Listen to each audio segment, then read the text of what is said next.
आम्ही Guinness book of रेकॉर्डसाठी पण तिचा प्रयत्न करत आहोत व लवकरच त्याचे निकाल सुद्धा आमच्या हाती येतील अशी अपेक्षा आहे. महाराष्ट्राच्या कानाकोपऱ्यात आज एकच नाव घुमतंय, वेदा प्रकाश सरफरे. अवघ्या 1 वर्ष 9 महिन्यांच्या या लहानग्या परीनं जे करून दाखवलंय ते ऐकून मोठे मोठे पोहणारेही थक्क होत आहेत. भारताच्या इतिहासात सर्वात कमी वयाची पोहणारी म्हणून वेदाचं नाव आता सुवर्ण अक्षरात लिहिलं गेलंय.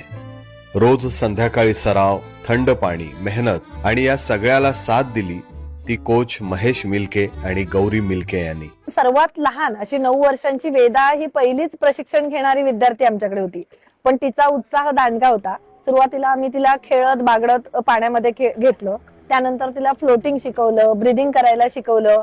हळूहळू तिचा उत्साह एवढा वाढत होता, तिला पाण्याची आवड निर्माण झाली. त्यानंतर मी तिला थोडंसं अंतर 5 मीटर 10 मीटर अशा प्रकारे घ्यायला लागले आणि एक दिवस तिने 25 मीटर अंतर हे सहज पूर्ण करून दाखवलं.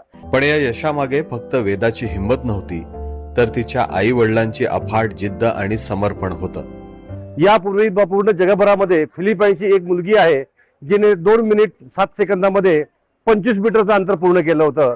पण ह्याच्या पुढे जाऊन वेदा सरफरे हिने वयाच्या 1 वर्ष 9 महिन्यामध्ये असतानाच 10 मिनिटांमध्ये 100 मीटरचे अंतर पार केलेलं आहे व त्यामुळे तिचं नाव आता इंडियन वर्ल्ड रेकॉर्ड बुक मध्ये सामील झालेलं आहे.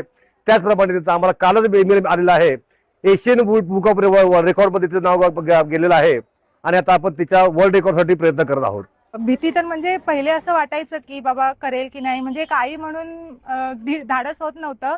पण जेव्हा पहिल्यांदा तिला आम्ही जेव्हा घातलं ना, त्याच्यानंतर माझी थोडीशी भीती कमी झाली की नाही, ही करू शकते, ही काहीतरी हिच्यामध्ये काहीतरी वेगळं आहे.